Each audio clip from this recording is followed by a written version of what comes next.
Para var mı? Araba kadar. Araba mı? Para her yeri diğer adını. Bunlar bir şey değil. Gençler kimdi? En sola. Aziz Bey. Bizim araçta da aynı sevişler. Yapıyor. Bir de kalan araçlar bir de. Bak şurada kapkara bembeyaz. Bak şuraya bir şeye koymuşlar. Çok güzel bakmışlar buraya. Bunun da ne öyle?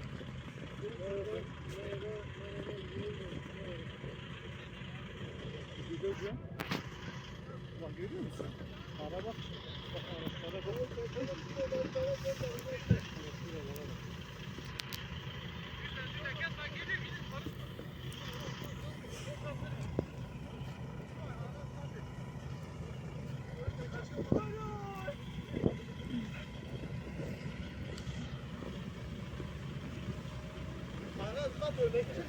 Boğma, arabayı boğma.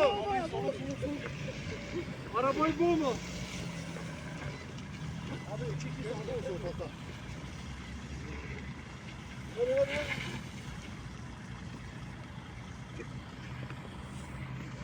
Hele beklemeyin, vurun.